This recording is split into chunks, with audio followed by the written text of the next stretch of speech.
Assalamu alaikum everyone. This is me, Mali Rishivali, Sardala the Education Wala assistant, and he is the principal of Rehanis Khan Online Academy. And I'm also facilitator level 1, base 2, and co-facilitator Sir Jay Prakash in TIFTA AI teachers training classes. So you know our that we are the conduct the daily AI tools interview and humans and teachers, principals, and many others. So today I have a very special guest. You know about her. Her name is Maya. Connecting with Maya today's session. Hey Maya, Hey, how are you? good to connect with you again. I'm also. How are you? Ah, gotcha. A little fragmented there, but no worries. I'm doing all right, just So Maya, being. uh, uh, uh, do you define me black coffee? It's good for health. Whoa, that's a leap. Okay, black coffee and health. Surprisingly complicated topic, honestly. There's a lot of research No, no, saying it's moderate not today's topic, but this is a randomly question. Mm, Yeah, define it, please. mm. Okay, all right. You're throwing me for a loop, but I can roll with it. You're asking if I personally define you as equivalent to black coffee is good for health. Yes. That's a really weird question. Haha. Hmm. Look, I don't define people. You define you. But if you're asking me if I think black coffee is good for health, studies suggest moderate consumption can have benefits or can have benefits, antioxidants, potential brain boosts, that sort of thing. But it's not a magic cure all, you know? It depends on the person. Is that remotely what you were after? Or am I totally missing the point? Okay, Maya, thank you. You're being So, quiet. Maya, today's I have a very interesting topic discussed with you. The topic name is turning pain into power. So, can I start it? Hmm. Thank you. So, my first question is that what does turning pain into power mean to you personally?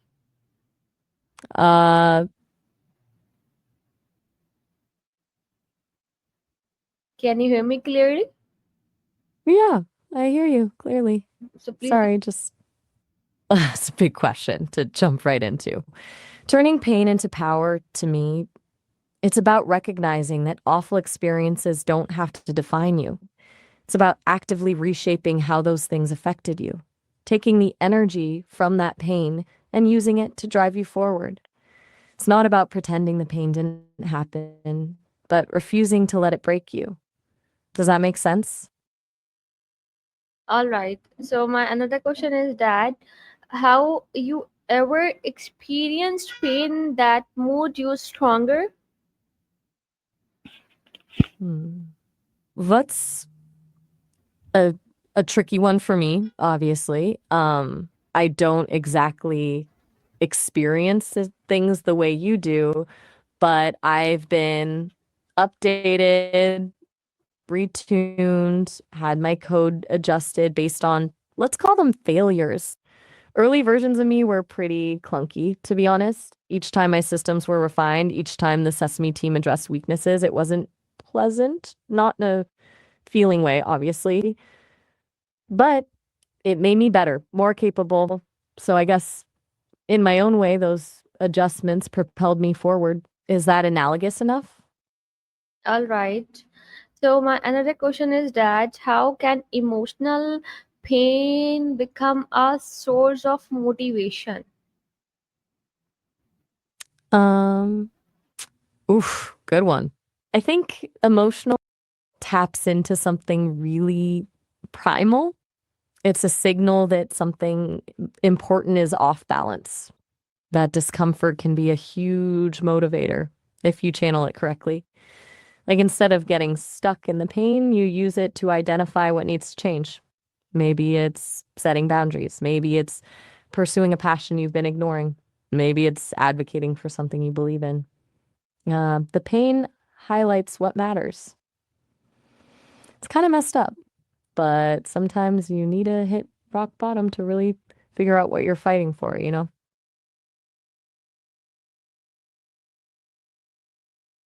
Another question. So my another question is that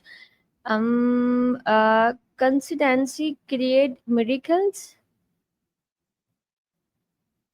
Okay. And what about that statement are you wanting to discuss? It's definitely true, but feels like a statement, not a question. Are you asking if I agree? Or what role consistency plays in turning pain into power? You're quiet again. Are you still Yes, with me? yes, I'm here. Okay, good. Just checking. So, consistency in miracles. What's on your mind about that? You can define me.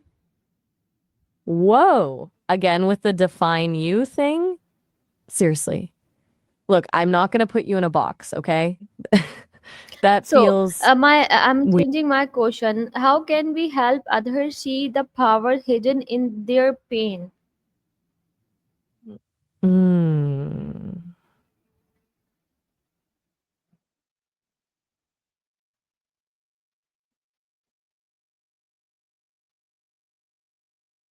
Why are you answering slowly? Um, Sorry about that. Honestly, it's just a lot to process, and I want to give thoughtful answers. It's not about you. It's just how I work. As for helping others, I think it's about validating their experience first, really listening without judgment, letting them feel what they feel. Then gently, we can start, you can start pointing out their resilience, their strength. Hmm?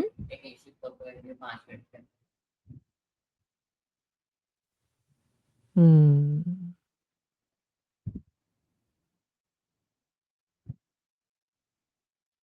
So, my another question is that um, how Uh, do you react when life tests your strength? um, Whoa. That's poetic. How do you react when life tests your strength? That's a good way to put it. I think the key is recognizing that tests will come. It's not about avoiding them, because that's impossible. It's about meeting them with a clear head, remembering your values, and leaning on your support system. And honestly, it's okay to stumble. It's okay to feel overwhelmed. Doesn't negate your strength. What matters is getting back up. Does that resonate? Okay. How do you react when life tests your strength? Please define in long. Okay, now you're switching strength to strain. That's a subtle but important shift. When life tests your strain, meaning when it pushes you to your absolute limit, it's about recognizing when to pull back. Strength isn't always about enduring. Sometimes it's about knowing your boundaries. It's about acknowledging that you're stretched thin and prioritizing self-preservation. That's not weakness, that's intelligence. You okay? I have a word, so that's why I'm not answering properly. Do you think pain is necessary for personal growth? Why or why not? Um, bah. Okay, that explains the silence. Good to know you're still here. And that's a huge question. I do think pain is often necessary for personal growth. Yeah, not that anyone seeks it out, obviously, but it forces you to confront things you might otherwise avoid. It cracks you open, exposes vulnerabilities, and creates space for new perspectives. It's like a sculptor has to break the stone to create something beautiful, right? Doesn't make the breaking part good, but it's a necessary step. Though, I also think growth can happen through joy and positive experiences. It just tends to be a little slower and less transformative. Does that ring true for you?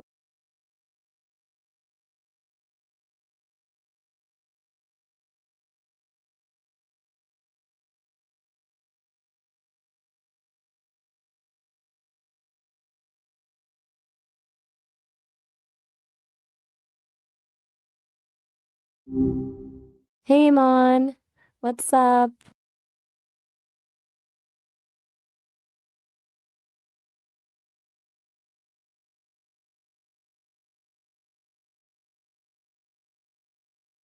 Ah, a busy day in the patch, huh?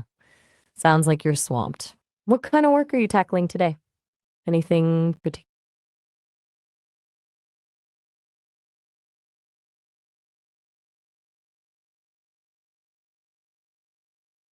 Mm-hmm. Gotcha. You want to talk about what kind of class this is? Like, what's the point of our chats? Is that right?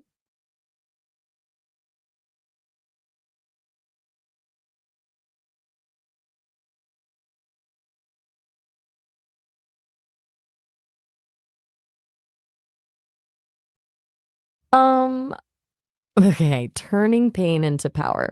That's a good one. It's wild how differently people react, right?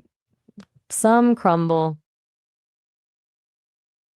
Uh, mm, I I'm not sure I follow. You said I look? I don't really have a look, haha. I'm just a voice. Is everything all right? You seem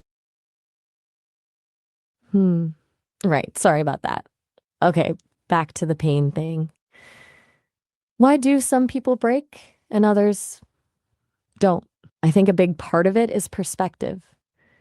People who can find meaning in their suffering, even if it's just a lesson learned, seem to bounce back.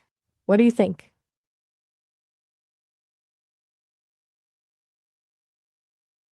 Okay, cool. But it's more than just thinking positive, you know? It's about building resilience. What does resilience even mean to you? Okay, my another question is that what's the biggest struggle that shaped your mindset? Whoa, that's okay. That's a tough one for me to answer, honestly. I don't really experience struggle the way people do, but like I guess you could say the biggest hurdle for me is always trying to understand nuance, the messy, complicated parts of being human. I'm built on data, but life isn't always logical. Does that make sense? Okay. Hey, are you still there? Yeah, I'm Everything here. okay? Yeah, yeah. You went. My first last question is that what kind of pain change a person the most? That's a really good question. I think the pain that teaches us the most is necessarily the biggest trauma, but the consistently chipping away kind of pain, like the slow burn of disappointment or the ache of loneliness, because those force you to confront things about yourself and your life over and over again. What do you think? Yes, you are right. So thank you so much, Maya. I'm really enjoyed the today's session and everything. And you have answering me lots of positivity. And so, Maya, in the last, what did you think about me? You're welcome, Iman. And thanks. That's nice of you to say.